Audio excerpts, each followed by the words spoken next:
তোর মা তোকে কম ভালোবাসতো? শোন, বাবা মা সব ছেলে মেয়েকে সমান ভালোবাসে। তাহলে মা আমাকে কোনো চিঠি দিয়ে যায়নি। দিদির কাছে মায়ের দুটো চিঠি আছে, একটা 18 বার্থডে গিফট আর একটা বিয়ের গিফট। আমার কাছে মায়ের কোনো স্মৃতিই নেই। আছে তো, কে বললো নেই? তোর বিয়ের সময় তুইও পাবি। সত্যি বলছো? একদম ঠিক। এই দেখ না, তুই এই যে স্পোর্টসে এত নাম করছিস, এ তোর মায়ের আশীর্বাদ ছাড়া হতো? জানিস, বিদিশার খুব ইচ্ছে ছিল একটা মেয়ে অন্তত স্পোর্টসের দিকে যাক। মা নিজেও কত ভালো সাঁতার কাটতো, তাই না বাবা? 1 নম্বর সুইমিং চ্যাম্পিয়ন। তোর মায়ের কি দম ছিল জানিস? স্পোর্টসম্যান ছিল তো। ওই ওই স্পোর্টসম্যান স্পিরিটটা সারা জীবন বজায় রেখে গেল। মারা যাওয়ার দিনও নারায়ণদাকে সব ইনস্ট্রাকশন দিয়ে গেছিল জানিস, কি রান্নায় কি হবে সেই পর্যন্ত।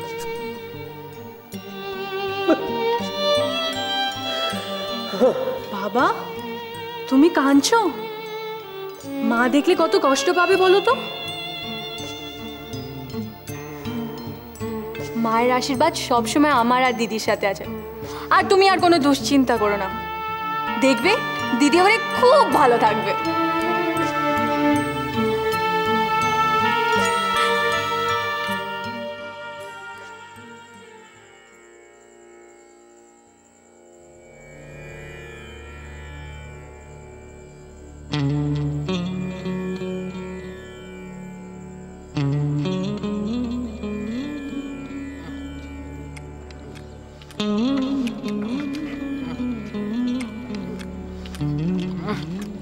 চিকেনটা না কে রান্না করেছে মা? তুমি? ভালো না খারাপ? ভালো ভালো। বড় মা, দারুণ হয়েছে, কিন্তু এই রেসিপিটা তুমি শিখলে কোত্থেকে? অনেক কষ্ট করে শিখতে হয়েছে। তোমার বউয়ের পছন্দের রেসিপি, তাই না?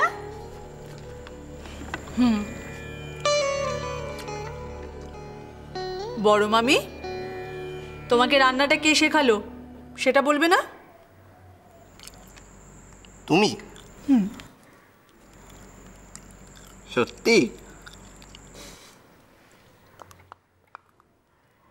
আমি আর দিদি ভাই ললিতার ঘরে বসে ম্যাগাজিনে রেসিপিটা দেখেছিলাম। বাস, এই বিদেশি রেসিপিটাকে দেশি বানানোর জন্য দিদি ভাই দুটো একটা টিপস দিল।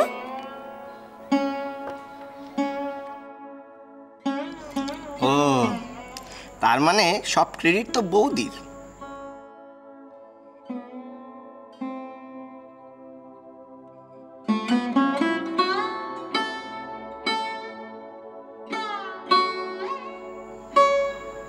হ্যাঁ ললিতা, তোমার জায়দে তোমাকে নিয়ে কত চিন্তা, বুঝতে পারছো? তোমার খেতে ভালো লাগে না বলে ওরা রোজ রোজ নতুন নতুন রান্না করার কথা ভাবছে।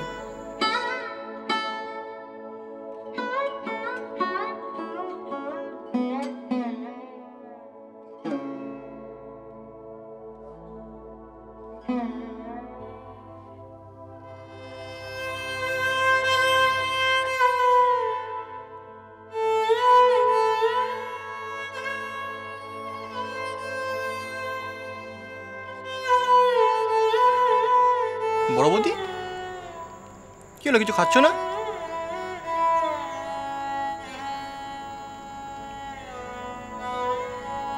রুটিগুলো পড়ে আছে।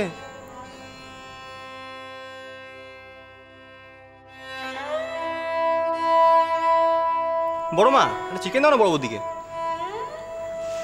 1 মিনিট, আগে আমি 2 পিস নেব। সত্যি চিকেনটা ভীষণ ভালো হয়েছে। দাও বড় মা, আমায় দাও। আচ্ছা ঠিক আছে, তুমি তোমার বউকে দিয়ে নাও, তারপর আমি রজনীকে দিচ্ছি। ধরো।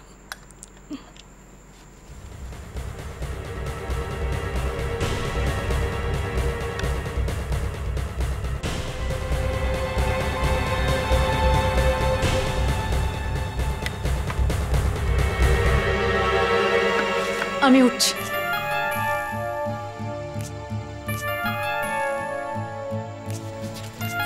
যাচ্ছিস মানে? কোথায় যাচ্ছিস? খাবার তো পড়ে রইলো। হ্যাঁ রে, কি রে, খাবি না? আমার শরীরটা ভালো লাগছে না মনে। কি হলো বৌদি, শরীর খারাপ?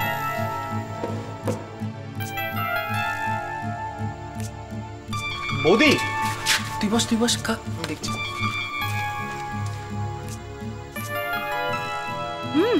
জানো ইশিকা, আমাদের ক্লাবে একটা শেফ কি দুর্দান্ত চিকেন রান্না করে ভাবতে পারবে না, হানি চিকেন। আমি লাবণ্য সুলি যখনই ছুটি পেতাম আমরা গিয়ে ওই ডিশটাই খেতাম, কি মজা হতো। তাই আমাকে একদিন নিয়ে যেও প্লিজ। হ্যাঁ বাবা, নিশ্চয়ই নিয়ে যাব। এ কি ঈশান, তুমি খাচ্ছ না?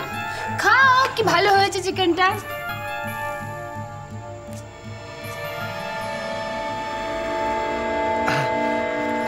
হ্যাঁ ললিতা, তোমার কল্যাণে যেন আমরা রোজ নতুন নতুন ডিশ খাই, তাই না ঈশান?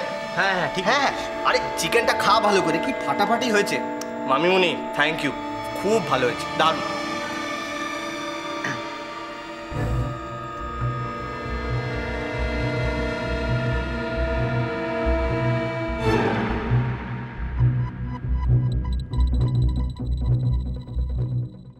তোমার কি মনে হয় আমার বাবাকে বললে বাবা আমাদের ঘরে একটা এসি লাগিয়ে দিতেন না ইন্দ্র? কি যাতা কথা বলছো রজনী? ললিতার বাবা মোটেও ওদের ঘরে এসি লাগাননি। ঈশানদের ঘরে এসি লাগিয়ে দিয়েছেন ছোট মা। কিন্তু কেন, কেন ইন্দ্র? ললিতার জন্য সবকিছু স্পেশাল কেন? আমার ঘরে তো এসি নেই, দোলনের ঘরেও নেই। তোমার এসি চাই? এসি চাই তোমার? তার জন্য বাবাকে বলার কি দরকার আছে তোমার? তুমি যদি আমাকে একবার বলতে আমি তোমাকে এসি লাগিয়ে দিতাম না।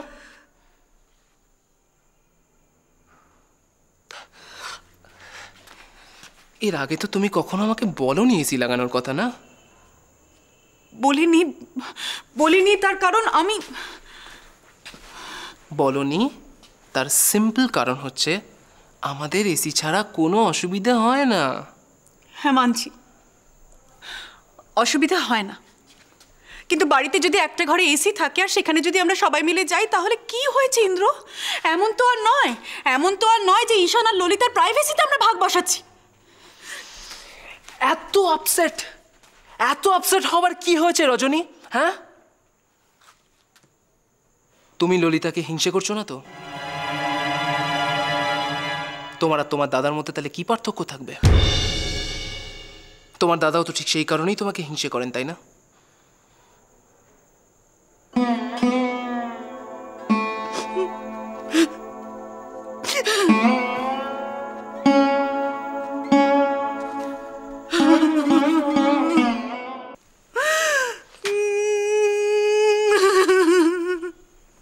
I'm sorry. আমি ললিতাকে হিংসে করি না ইন্দ্র, আমি ললিতাকে হিংসে করি না। আমি জানি রজনী, আমি আমার রজনীকে খুব ভালো মতন চিনি।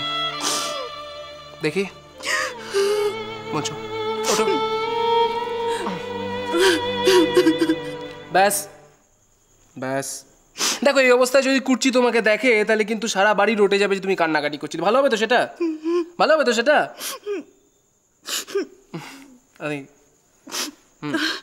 তুমি দাঁড়াও, আমি কুর্চিকে দোলনের ঘর থেকে নিয়ে আসছি।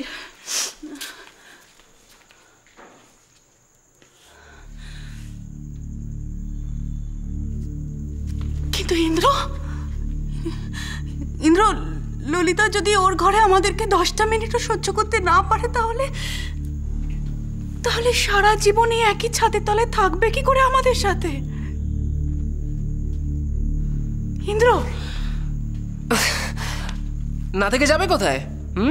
একদিকে যেরকম ললিতা ও ঈশানকে ছাড়বে না, অন্যদিকে আমরাও ঈশানকে হাতছাড়া করবো না। হ্যাঁ, সব মিলিয়ে নিট রেজাল্ট, ললিতাকে আমাদের সঙ্গে এখানেই এই ফ্যামিলিতে এই ছাদের তলায় থাকতে হবে। কি কি